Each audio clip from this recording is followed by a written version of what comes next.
हाय दोस्तों, this is Farhan Chaudhary, your instructor. Hope you are doing well. Edumix के platform पे आज हम 10th क्लास की इंग्लिश के पेपर पैटर्न और पेयरिंग स्कीम के बारे में बात करेंगे।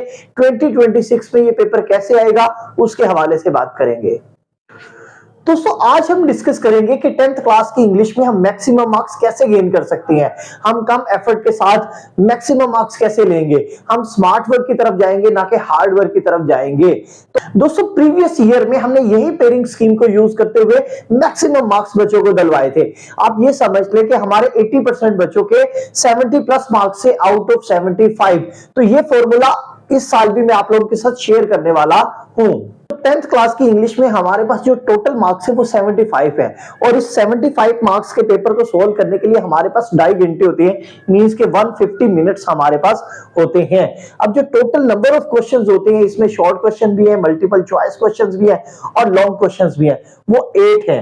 तो पेपर पैटर्न डिस्कस करने से पहले हम पेपर के नेचर को समझेंगे। हमारे पास कोई भी पेपर होता है उसमें 2 टाइप्स के क्वेश्चंस होते हैं, मींस के एक ऑब्जेक्टिव टाइप क्वेश्चन होते हैं और कुछ सब्जेक्टिव टाइप क्वेश्चन होते हैं। तो हमने इन 2 टाइप्स को देखना है। बेसिकली हम टाइप 1 को ऑब्जेक्टिव टाइप बोलते हैं और इसको सेक्शन 1 बोलते हैं, जबकि सब्जेक्टिव टाइप को हम सेक्शन 2 बोलते हैं। अब जो सेक्शन 1 है जिसमें मल्टीपल चॉइस क्वेश्चन, ऑब्जेक्टिव होती है, एमसीक्यूज होते हैं, वो हमारे पास 19 मार्क्स की होती हैं, मींस के 19 एमसीक्यूज आते हैं और इन 19 एमसीक्यूज को सॉल्व करने के लिए हमारे पास 20 मिनट्स होते हैं।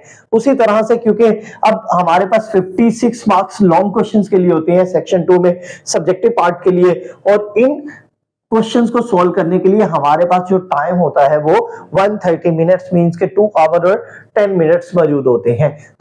तो सबसे पहले हमारे पास है मल्टीपल चॉइस क्वेश्चन, जिसको ऑब्जेक्टिव टाइप बोलते हैं। ये हमारे पास 20 मिनट्स है इनको सॉल्व करने के लिए।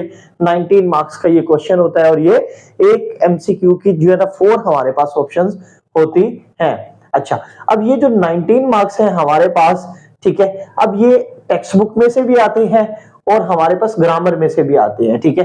तो हमारे पास इंग्लिश में 2 तरह की बुक्स होती है, एक टेक्स्ट बुक्स होती है जो कि पंजाब बोर्ड की होती है, दूसरी हमारे पास ग्रामर और कंपोजिशन, ये भी पंजाब बोर्ड की होती है, लेकिन एक ग्रामर का पार्ट होता है, एक टेक्स्ट बुक का पार्ट होता है। तो कुछ क्वेश्चंस हमें मींस के इंग्लिश ए और वो टेक्स्ट बुक से पूछे जाते हैं और कुछ हमारे पास क्वेश्चन पूछे जाते हैं ग्रामर के रेलिवेंट। अच्छा जी, तो जो क्वेश्चन नंबर 1 है वो कह रहे हैं choose correct form of verb. अब जो फॉर्म ऑफ वर्ब है वो हम ग्रामर से पूछे जाते हैं। तो 5 आपके पास एमसीक्यूज आएंगे, वो करेक्ट फॉर्म ऑफ वर्ब होगा, ठीक है। हमने देखना है कि फर्स्ट फॉर्म ऑफ वर्ब आनी है, सेकंड आनी है, थर्ड आनी है, हमने कौन से हेल्पिंग वर्ब का इस्तेमाल करना है। तो इस तरह के एमसीक्यूज हमारे पास आते हैं। नेक्स्ट चलते हम 5 नंबर का ये क्वेश्चन था जी। नेक्स्ट हमारे पास बी पार्ट है इसका, word with correct spellings from text book. अब जो टेक्स्ट बुक के अंदर हमारे पास चैप्टर्स हैं, उन चैप्टर्स के अंदर जितने भी वर्ड्स हैं उनके कोई भी वो वर्ड के स्पेलिंग हमारे से पूछ सकता है। वो 4 ऑप्शन दे देगा, 3 स्पेलिंग्स गलत होंगे जबकि एक ऑप्शन जो है ना वो करेक्ट वन होगी। हमने चूज किसको करना है, जो कि करेक्ट स्पेलिंग वाले होंगे, और ये टेक्स्ट बुक्स के अंदर से ये क्वेश्चन आएगा। नेक्स्ट चलते हम। अच्छा, ये 4 क्वेश्चंस होंगे हमारे पास। अच्छा जी, तो वर्ड विद करेक्ट स्पेलिंग्स हो गया है, correct meanings, okay, synonyms and antonyms, ठीक है, फ्रॉम टेक्स्ट बुक। अब ये कितने हमारे पास 5 क्वेश्चंस है, ठीक है। अब 5 एमसीक्यूज अगेन हमारे पास सी पार्ट के अंदर आएंगे, जिसमें वो टेक्स्ट बुक में से हमारे से कुछ वर्ड्स पूछेगा और कहेगा इस वर्ड्स के मुझे मीनिंग बताएं, इंग्लिश टू इंग्लिश ही है, या सिनोनिम बताएं या एंटोनिम बताएं, ठीक है। तो वो बोल्ड कर देगा उस वर्ड को, हमने करेक्ट ऑप्शन देखनी होती है। तो ये टेक्स्ट बुक्स के अंदर से हमसे 5 एमसीक्यूज पूछेगा। अब लास्ट क्वेश्चन है हमारे पास, तो लास्ट वो कहते हैं correct option according to grammar. कुछ 5 एमसीक्यूज देगा और वो कहेगा ग्रामर के अकॉर्डिंग मुझे जो है ना करेक्ट ऑप्शन है। ये बेसिकली पार्ट्स ऑफ स्पीच का क्वेश्चन आएगा। तो कोई भी वर्ड वो दे देगा, वो कहेगा ये मुझे बताएं कि कौन सा पार्ट ऑफ स्पीच है।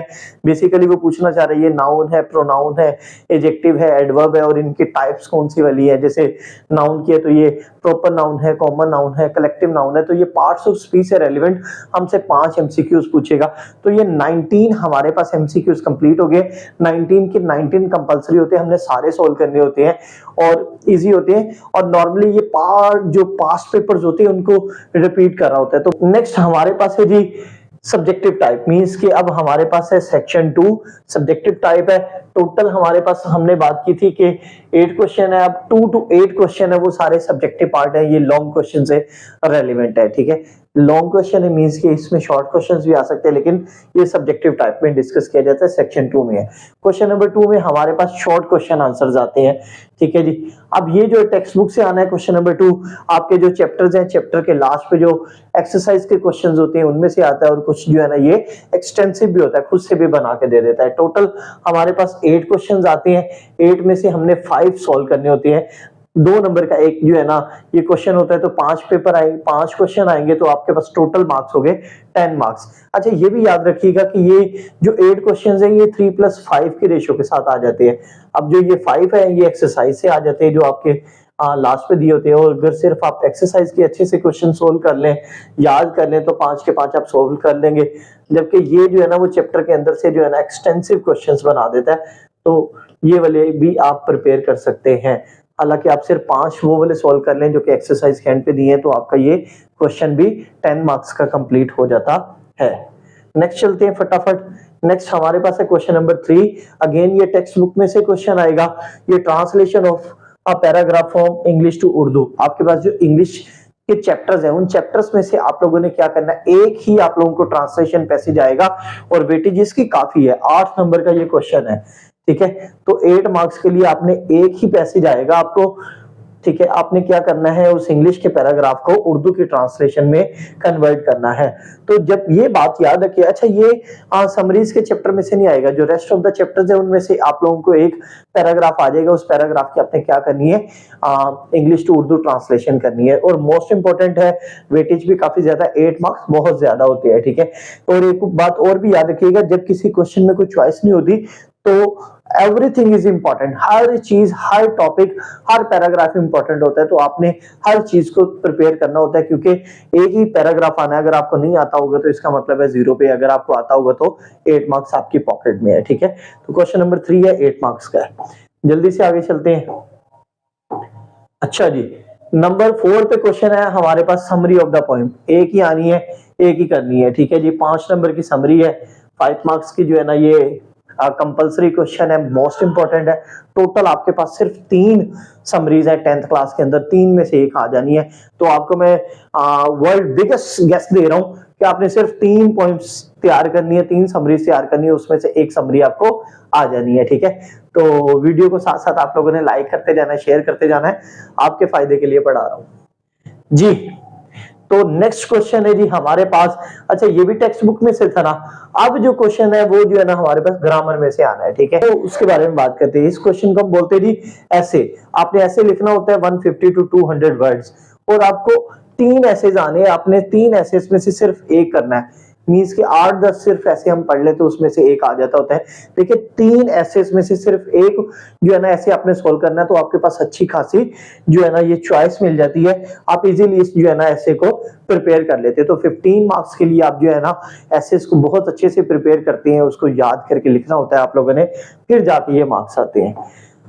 अच्छा जी, जल्दी से चलते हैं। लास्ट पे है हमारे पास क्वेश्चन नंबर 6 है जी। अच्छा, डायरेक्ट इनटू इनडायरेक्ट स्पीचेस। कुछ 5 आपको डायरेक्ट स्पीचेस आएंगे, डायरेक्ट सेंटेंसेस आएंगे, ठीक है। 8 आएंगे, उसमें से आपने 5 करना होता है, 1 नंबर का 1 है। डायरेक्ट स्पीच को आपने इनडायरेक्ट स्पीच में कन्वर्ट करना होता है, तो ये सिंपल से है। 3 इसमें जो है ना आपके पास चॉइसेस होती हैं, तो आपने 5 ही सॉल्व करने हैं। इसके बाद अगेन जो है ना इसी तरह के क्वेश्चन आना है आप लोगों को, वो पेयर ऑफ वर्ड्स हैं। टोटल पेयर ऑफ वर्ड्स जो है ना 8 आनी है, आपने उसमें से कितने करनी है, 5 करनी है। 1 नंबर का 1 है, 5 नंबर के आप लोगों के पास पेयर ऑफ वर्ड्स हैं, ठीक है। तो ये भी कोई ज्यादा नहीं है। कंपोजिशन के अंदर, ग्रामर के अंदर मेरा ख्याल 80 या 78 आपके पेयर ऑफ वर्ड्स है, उसमें से आपके 8 आने हैं, उन 8 में से आपने सिर्फ 5 सॉल्व करने हैं। तो इजी क्वेश्चन है, सिर्फ सेंटेंसेस में यूज करनी है, और आप लोगों ने इसके 5 नंबर अपने अपनी पॉकेट में रख लेने हैं। लास्ट क्वेश्चन है जी, बिल्कुल लास्ट, क्योंकि 8 क्वेश्चन से हमारे पास ये भी ग्रामर का पार्ट है। आपने ना ट्रांसलेशन पैसेज आएगा आप लोगों को उर्दू में, आपने उसकी इंग्लिश में ट्रांसलेशन करनी है।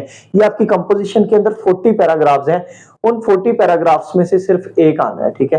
तो अगेन क्योंकि चॉइस नहीं है इसमें, तो मोस्ट इंपोर्टेंट कौन सा वाला जी, 40 के 40 मोस्ट इंपोर्टेंट है, ठीक है। आपने 40 के 40 प्रिपेयर करे, उसमें से एक आना है, एक ही सोल्व करना है, और 8 नंबर की ये जो है ना क्वेश्चन है। अच्छा, ट्रांसलेशन हमारे पास पहले भी 8 की थी, वो इंग्लिश टू उर्दू थी, यहाँ पर उर्दू टू इंग्लिश जा रहे हैं हम, तो 8 नंबर की ट्रांसलेशन है। इस तरह से अगर हम टोटल करें तो हमारे पास जो सेक्शन 2 था वो 56 मार्क्स का था और 19 हमारे पास ऑब्जेक्टिव टाइप का था, तो हमारे 75 मार्क्स हो जाते हैं।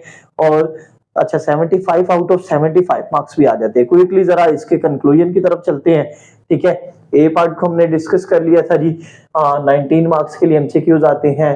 करेक्ट फॉर्म ऑफ वर्ब को हमने डिस्कस कर लिया, ए वाले को 5 नंबर के क्वेश्चन थे। करेक्ट स्पेलिंग को हमने डिस्कस कर लिया, 4 मार्क्स है, ओके। सिनोनिम एंटोनिम्स 5 नंबर के आते हैं टेक्स्ट बुक में से। ग्रामर के पार्ट्स ऑफ स्पीच में से हमारे पास क्वेश्चन आता है 5 नंबर का, 19 मार्क्स हो गए हैं। क्वेश्चन आंसर है अटेम्प्ट एनी 5 आउट ऑफ 8, 8 में से 5 आपने सोल्व करनी है, 10 मार्क्स के हैं, ओके हो गया। ट्रांसलेशन पैसेज है ओनली 1 पैराग्राफ, ठीक है, विल बी गिवन, 8 मार्क्स का है जी, ठीक है। समरी है, एक ही समरी आनी है 5 नंबर की।